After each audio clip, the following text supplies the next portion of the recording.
No, fun time. So I just had an adventure where the wash machine just blew up in my face.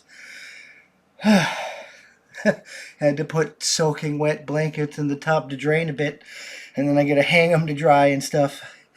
And I had to go put in a work order to get that shit fixed. Something's wrong with the sensors. At least I got the machine to work and start draining and stuff. But that is not why you're here. You're here to talk about oil and oil. We shall talk about oil and the U.S. dollar. So Russia's thinking about forcing unfriendly countries to buy oil using their rubles instead of the U.S. dollar, which is going to be a compounding disaster between Saudi Arabia considering using the yuan. Putin demands unfriendly countries use rubles to buy Russian oil and gas. Russian President Vladimir Putin demanded on Wednesday that unfriendly countries use rubles to buy his country's oil and gas, and announced that sent energy prices soaring further as markets remained roiled at his military assault on Ukraine. Russia was hit with crippling economic sanctions after it launched a massive military campaign against Ukraine a month ago. Crippling for us. That we covered how they just using the Chinese one pay, and they can still use it barely affected Russia. I mean, not that it didn't affect Russia, but it's not crippling them. Not by any means. If they were crippled, it would have ended what they're doing. This is making it seem like you're doing more to help with people's feelings and or your public image, and I don't like that crap, but it is what it is. But efforts to isolate Russia economically are complicated by the fact that the European Union is dependent on Moscow for oil and natural gas that is used to heat homes during the winter. With the financial noose tightening and the European Union split on whether to sanction Russia's energy sector, Putin hit back with a clear message: if you want our gas, buy our currency. Russia will continue, of course, to supply natural gas in accordance with volumes and prices fixed in previous concluded contracts, Putin said at a televised meeting with top government ministers. You're just going to do it and our money. Oh, can we actually hear him? Мною принято решение в самое короткое время реализовать комплекс мер по переводу оплаты. Начнем с этого. С нашего природного газа, переводу оплаты нашего природного газа, поставляемого в так называемые недружественные страны, за российские рубли. То есть отказаться от использования в таких расчетах всех скомпрометировавших себя валют. I don't see anything, but yeah, we're gonna have to. Somebody hit me with that translation. I'd like to know what Putin actually said on this. The changes will only affect the currency of payment, which will be changed to Russian rubles. He said Russian gas accounts for 40% of Europe's total consumption in EU gas imports from Russia. The possibility that a change of currency could throw the trade into disarray sent some European wholesale gas prices up to 30% higher on Wednesday. Jesus Christ. Winning. No. You suck. There's some pictures of them to isolate them. Oh, damn. The ruble briefly leaped to a 3-week high past 95 against the dollar, and despite pairing some gains, stayed well below 100 after the shocking announcement. The currency is down 20% since February 24th. I think their economy, that's why they're considering Bitcoin, which we'll get into next. I think their economy is just as collapsing as ours.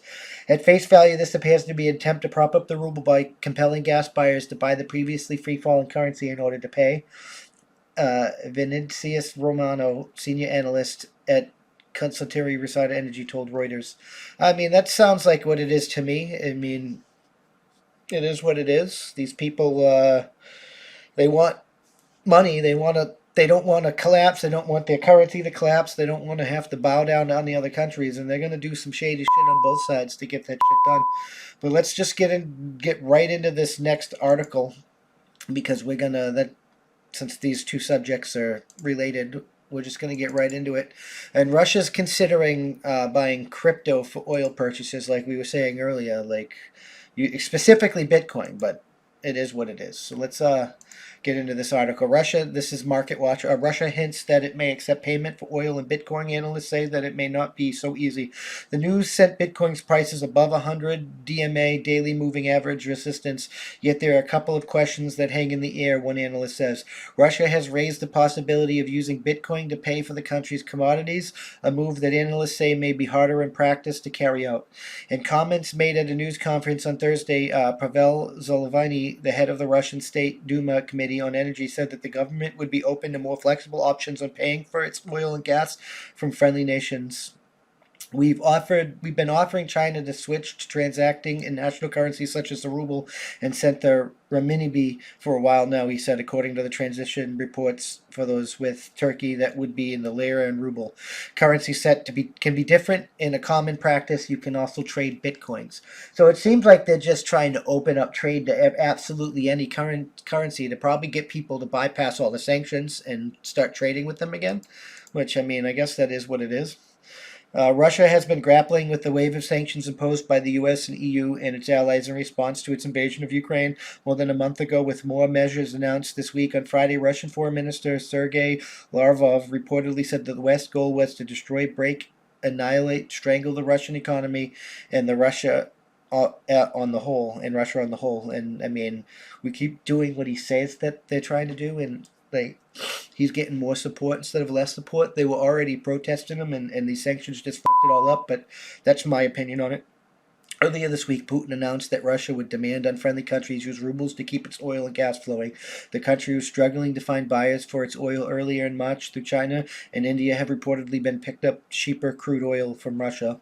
Europe has been struggling to cut its dependency on Russian energy products. The U.S. and the EU on Friday announced a new partnership aimed at the goal. Some attributed a push higher for Bitcoin, Bitcoin USD on Thursday, to Zelensky's comment. The cryptocurrency briefly traded above 45,000 psychological level, while the crypto has gained 7.2 this week. The news sent Bitcoin's prices above 100 DMA, daily moving average resistance. There are a couple of questions that hang in the air. I mean, I'm pretty sure Bitcoin's here to stay. There's countries in South America that have adopted it as their formal currency. So I don't think it's going anywhere. And this might be actually... It might be tough for them to get the infrastructure in place, but this might be a smart move on Russia's part. Ipek Odorkal, senior analyst of Switchcoat Bank, told clients in a note. One, China hates Bitcoin.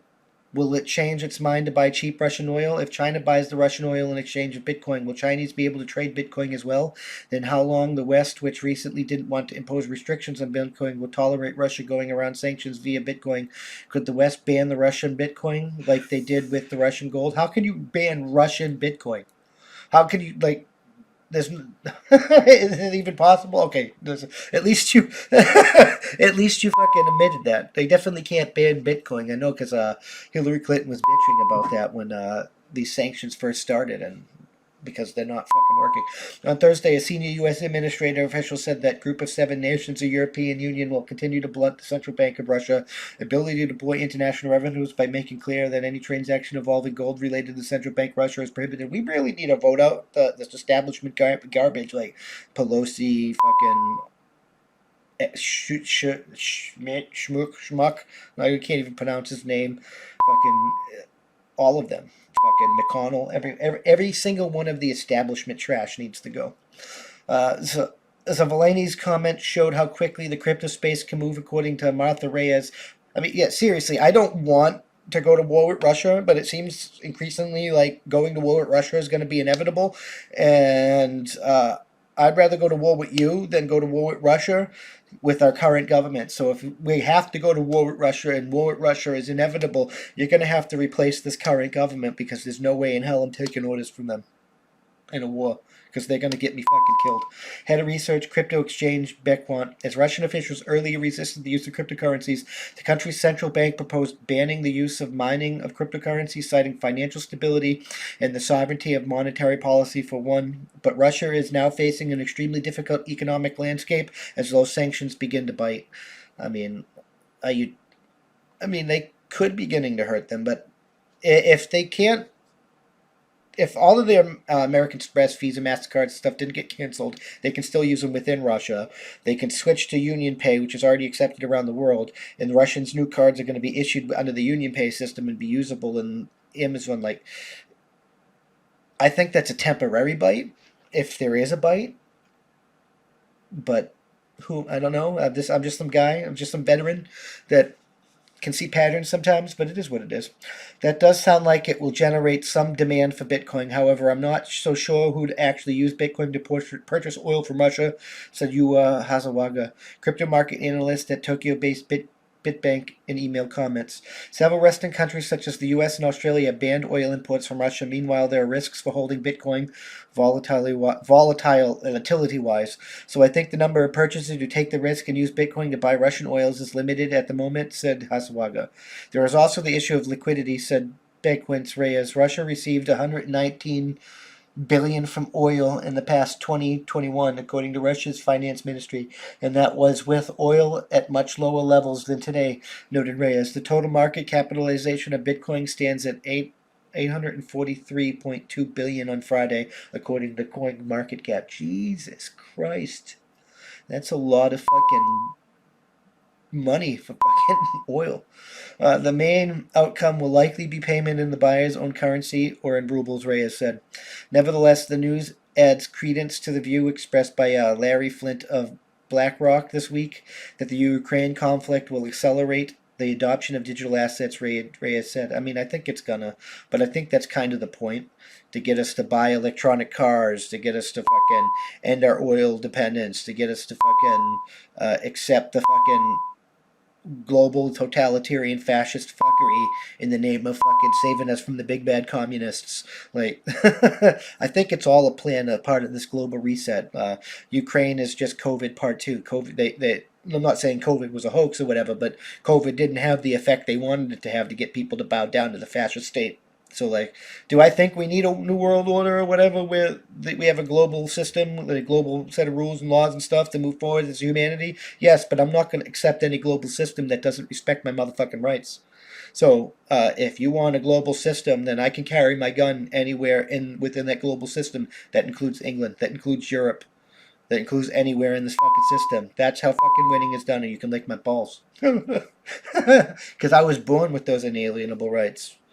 They don't fucking change just because you try to change the form of government. Nah, you just become my enemy. Like, that's what the Second Amendment is for.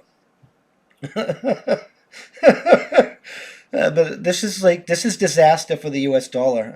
If more countries start fucking dropping the U.S. dollar for fucking buying oil and purchasing oil, it's gonna fucking tank our economy. Like, even worse than it's already fucking tanking.